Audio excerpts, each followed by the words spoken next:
Retomando a filosofia da arte, a gente vai trabalhar o século XVIII agora, que é o romantismo. E um dos principais autores desse período é Kant, com a sua crítica da razão pura. As pinceladas do romantismo começam a ser mais soltas, né? Mais fluidas. E vai surgir a burguesia, onde você vai ter a representação não só da nobreza, mas como da burguesia. O juízo do gosto é a antinomia do gosto. Bom, a faculdade de assentar regras e de conhecer por conceitos, porque ele vai criar a ideia de conceito, de que a gente trabalha com conceitos, diferentemente um pouco do classicismo. E ele vai trabalhar com a relação com o sentimento também. Ele vai dizer que a faculdade conclui a partir de regras, mas ele vai colocar essas regras relacionando com o sentimento pela primeira vez. E ele vai criar duas ideias de juízo, o juízo determinante e o juízo reflexivo. No juízo determinante, ele vai situar um objeto sobre a regra. E no juízo reflexivo, ele vai criar a partir de um objeto para a regra. Nesse último juízo, o juízo reflexivo, que vai surgir o juízo do gosto. Você vê que as pinceladas são diferentes, a paisagem surge mais bucólica, no romantismo, né?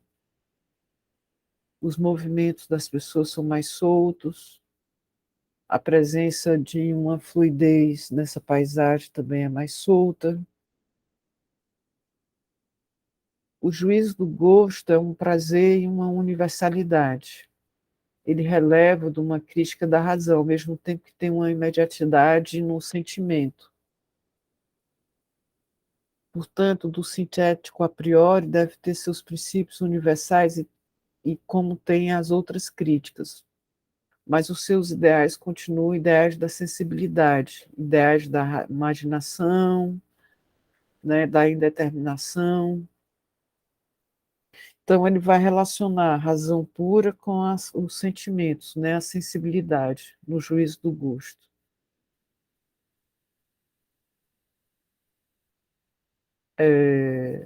Ele vai fazer uma maneira crítica entre o dogmatismo e o empirismo estético, né, de uma maneira paralela das outras críticas. Tomam empiristas para virar do avesso a posição clássica dos dogmáticos. O juízo do gosto vai ter uma particularidade do predicado nunca poder ser um conhecimento, e o motivo e a causa ser sempre um sentimento.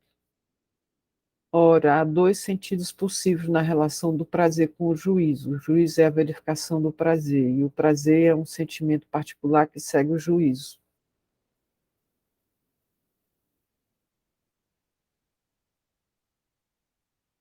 Temos também as temáticas religiosas. As pessoas são mais rabiscadas, com pinceladas como é que eu posso dizer, a representação das pessoas são mais fluidas, né, com menos detalhes. Isso aqui já era uma quebra de regras do classicismo, né? O começo dessas quebras. Depois a gente tem esse exagero da quebra de regras da pintura a partir do século XIX. A antinomia do gosto é suscetível a tornar duvidosa a legitimidade da faculdade do juízo. Então, a tese de Kant é: o juízo do gosto não se baseia em conceitos, porque então poder-se-ia discutir sobre esse assunto, decidir por provas. A antítese dele, o juízo do gosto, baseia-se em conceitos. Ele vai ter uma dialética de que a sensibilidade ela vai se basear, ora, por conceitos, ora, por não conceitos, e sim pelos sentimentos.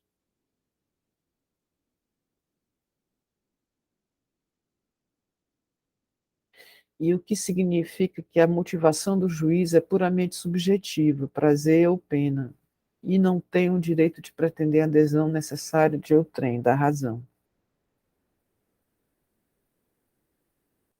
Você tem um esfumaço, é como se fosse uma imagem meio desfocada em certos lugares, outras bem focadas, bem nítidas.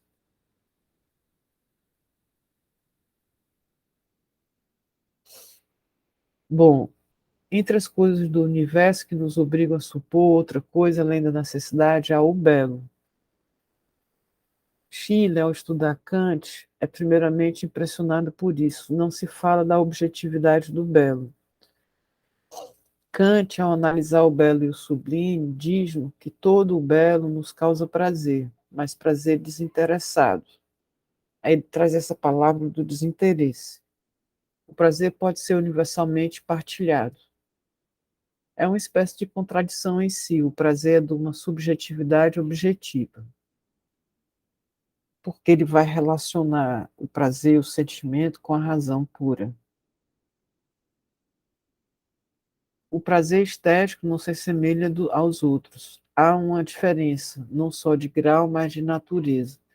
Duas das nossas faculdades intelectuais, habitualmente divergentes, estão de acordo aqui: a imaginação e o entendimento. O entendimento como conhecimento, a partir dos conceitos.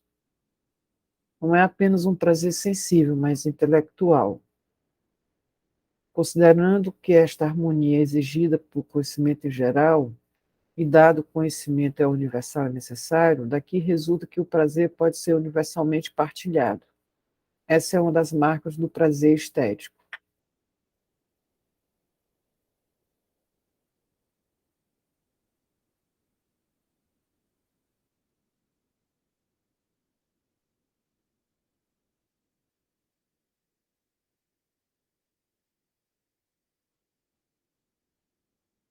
Você vê bem o esfumaço.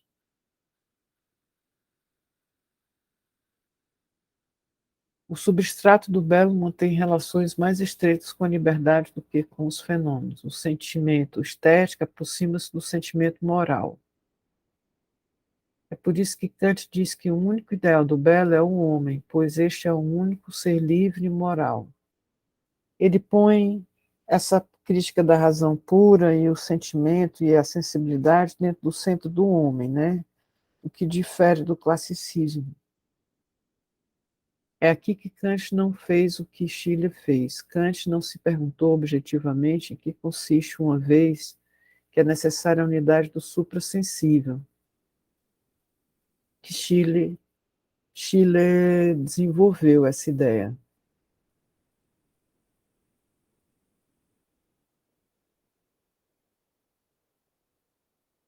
Pintura mais livre, né? Mais suave, os detalhes mais menos rebuscados.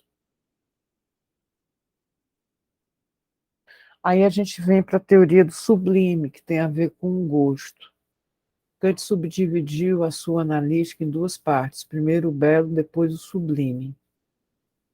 O sublime está num ambiente do ideal. No apêndice que tratou no cômico, é em algumas linhas da graça. No fundo, não viu todas as categorias estéticas. Como o belo, o sublime baseia-se no juízo do gosto. Mas a grande diferença reside no fato de a essência do belo estar na forma do objeto e ter, portanto, uma limitação, enquanto que o caráter do sublime é um infinito, é a natureza excede quanto queremos compreender, a faculdade humana da compreensão. O sublime, ele chega mais na razão pura. O sublime refere-se à razão e já não ao entendimento. É o ilimitado, a regressão ao incondicionado. O belo tem uma satisfação qualitativa do gosto.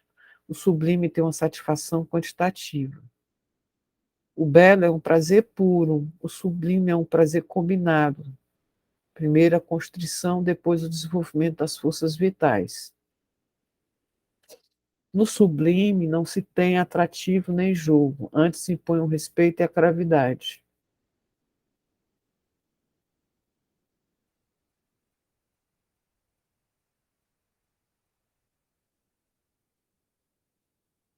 a movimentação do vento,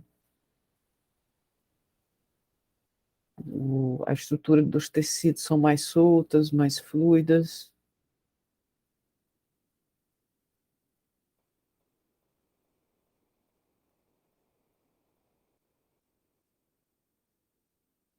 O sublime não é mais o estado caótico, porque ele vai botar, como ele põe o centro do belo no gosto, no sensível, né? Ele vai relacionar o sublime com o conceito e a razão. A emoção do sublime é reportada pela imaginação, que é a faculdade de conhecer, que é a faculdade de desejar. Daí a divisão que não existe no belo, o sublime matemático e o sublime dinâmico. No sublime matemático, o belo é aristotélico, é sublime da grandeza, que é o infinito do céu. A imaginação representando-se milhões e milhões de estrelas ano-luz. É um puro juízo de reflexão apropriado. É sublime aquilo que, em comparação do que tudo é pequeno, é o grande absolutamente. Nada que pode ser objeto dos sentidos, nem do que revela o do número. E aí se submete às leis da matemática. Você percebe que a natureza sempre de fundo é mais é menos detalhista, né? Menos detalhada.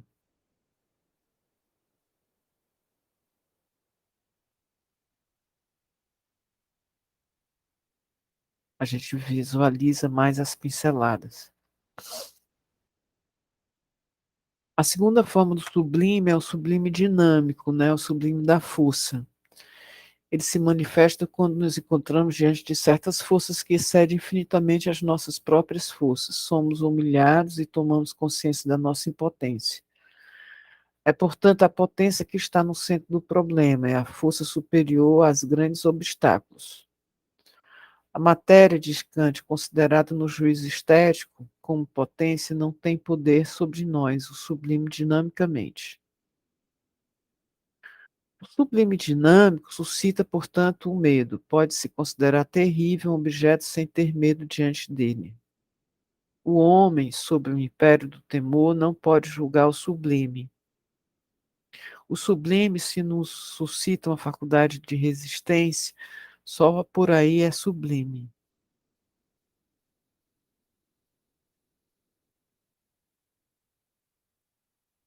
A representação aqui da Revolução Francesa.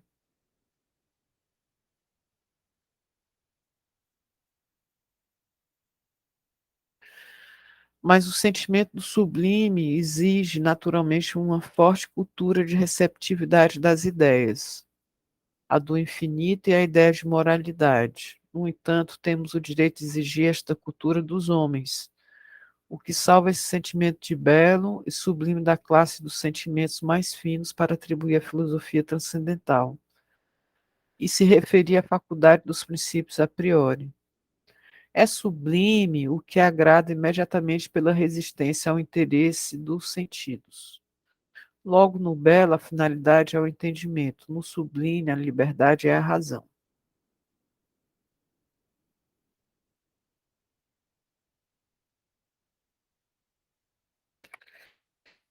Agora a gente vai trabalhar a teoria da vanguarda de Peter Burger na próxima aula.